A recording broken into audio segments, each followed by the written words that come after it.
Mirë se erdhët. Sot do të zhytemi në një histori biznesi që, në fakt, flet për shumë më tepër se sa thjesht burger.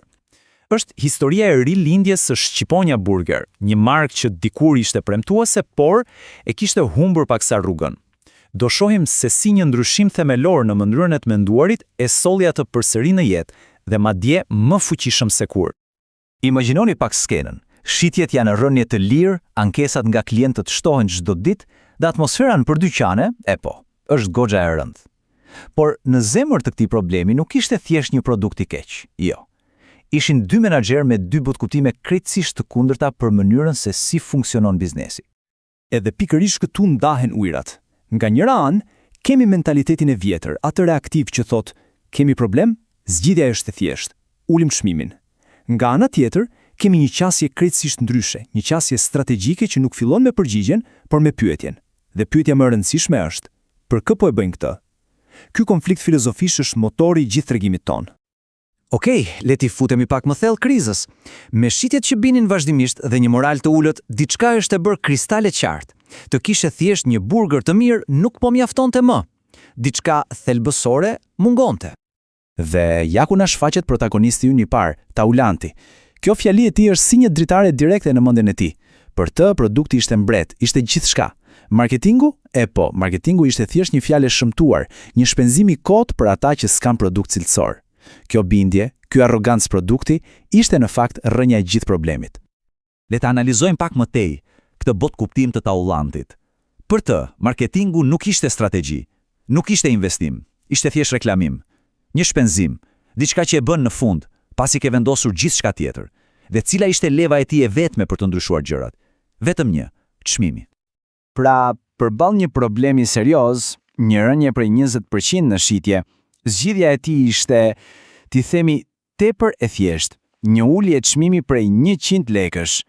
Ai sinqerisht besonte se kjo do të mjaftonte që klientët të vërshonin sërish.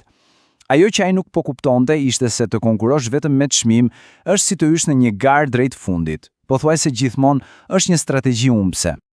Dhe pikërisht këtu gjërat fillojnë të ndryshojnë. Pronari Zoe Kurani e kuptoi që kështu nuk shkohej gjatë dhe thirrri Dr. Benin, një ekspert marketingu. Dhe gjëja e parë që bën Beni është thelbësore. Ai nuk vjen me ide për postera apo oferta. Jo. Ai fillon me pyetjet më themelore të strategjisë. Kush, çfarë dhe si. Për javë të tëra, Dr. Beni bëri diçka që mund të duket e çuditshme. Ai thjesht vëzhgoi, u ul në një kafene përballë dyqanit dhe mbajti shënime. Ai foli me njerëzit që kalonin aty pranë, jo me sondazhe formale, por me biseda të lira, të natyrshme. Ai donte të kuptonte pse pas veprimeve tyre. Pse zgjidhin të hanin diku tjetër? Çfarë u mungonte vërtet? Pas gjithë atij ulumtimi, Dr. Beni e thjeshtoi gjithçka në këtë strukturë të fuqishme e njohur si STP. Ai tha, çdo strategji e mirëfillt fillon këtu. Së pari, duhet të kuptojmë se kush janë grupet e ndryshme të njerëzve atje jashtë. Ky është segmentimi. Pastaj, duhet të zgjedhim me guxim se cilit grup do t'i shërbejmë më mirë. Ky është targetimi. Dhe në fund, duhet vendosim se si duam të njihemi në mendjen e atij grupi specifik. Ky është pozicionimi. Dhe këtu vjen pjesa geniale. Beni nuk i ndau klientët sipas moshës apo gjinisë. Jo, ai ndai sipas asaj që ata kërkonin, sipas vlerave të tyre. Kështu identifikoi 3 grupe kryesore. Punojësit e zyrës që donin shpejtësi dhe cilësi, studentët që kërkonin çmim të ulët dhe familjet që donin një përvojë të qetë pa stres. Dhe përpiqesh t'i kënaqësh të tregta me të njëjtin produkt dhe mesazh, kjo është recepa e sigurt për dështim. Këtu vjen vendimi strategjik, momenti i guximit. Dr. Beni zgjodhi, ai vendosi të fokusohet vetëm dhe vetëm tek punojësit e zyrave gjatë orarit të drekës. Ai shpesh thoshte se të dish se kush nuk është klienti yt është po aq e rëndësishme sa të dish se kush është. Dhe për këtë target specifik, ai krijoi një premtim të qartë, të pastër dhe të fuqishëm. Dreka cilësore gati në 5 minuta. Okej, strategjia është në letër, e qartë, e bukur. Po tani, si e kthejmë këtë në diçka konkrete në veprim? Këtu hyn në lojë taktikat. Por ndryshe nga Taulanti, taktikat e Benit nuk ishin të rastësishme. Ato ishin si instrumente në një orkestër, të gjitha ato akorduara për të luajtur të njëjtën melodi, atë të strategjisë, dhe për këtë përdori strukturën klasike të 4 P-ve. Shikojeni pak të kontrast, nuk mund të ishte më i qartë. Nga njëra anë, një taktike vetme pothuajse dëshpëruese, një banderole.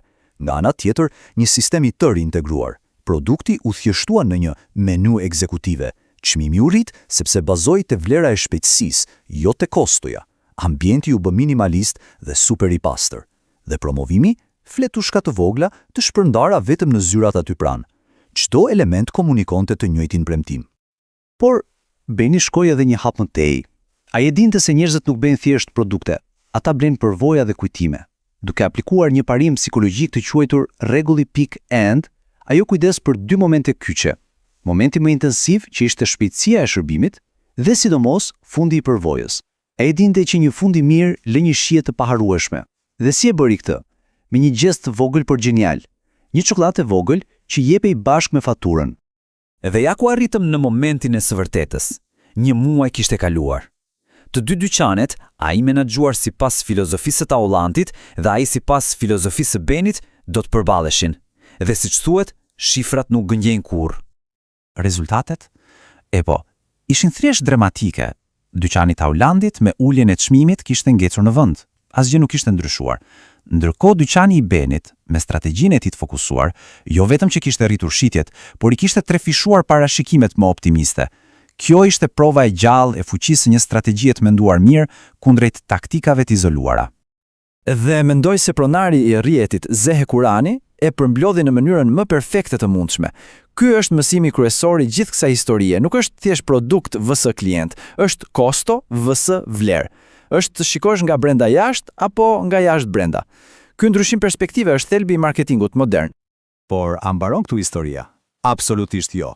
Një strategji e suksesshme nuk është një zgjidhje që e bën një herë dhe e harron.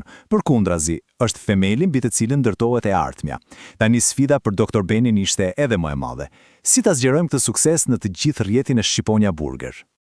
Për të planifikuar hapat e ardhshëm, Beni nxorri një tjetër armë sekrete nga kutia e tij e veglave strategjike, matricën Ansoff. Mos u tremni nga emri, është shumë e thjeshtë. Është si një hartë që të tregon 4 rrugë kryesore për të rritur, duke u bazuar në 2 pyetje. A do të shesim produktet që kemi apo do bëjmë të reja? Dhe a do t'u shesim klientëve që kemi apo do gjejmë klient të rinj?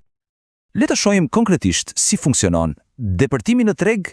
Kjo sapo u krye me sukses. Shiten më shumë burger tek punonjësit e zyrave. Cili është hapi tjetër logjik? Zhvillimi i produktit. Tu ofrojmë këtyre klientëve diçka të re. Për shembull, një menu mëngjesi të shpejtë. Dhe më vonë, në të ardhmen, zhvillimi i tregut. Të marrim të njëjtin burger dhe t'ia shesim një grupi krejt të ri, siç mund të jenë turistët. Ja si strategjia të ndihmon të ndërtosh një rrugë të qartë dhe jo të ecësh kuturru.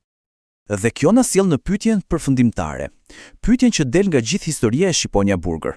Në fund të ditës, çfarë është marketingu? A është thjesht një listë detyrash të shkëputura, një postim në Instagram, një ulje çmimi, një banderol, apo është një filozofi? Një mënyrë të menduari që vendos klientin dhe vlerën që i ofron atij në qendër të çdo vendimi që merr kompania. Përgjigjja kësaj pyetjeje, siç e pam, përcakton fatin e çdo biznesi.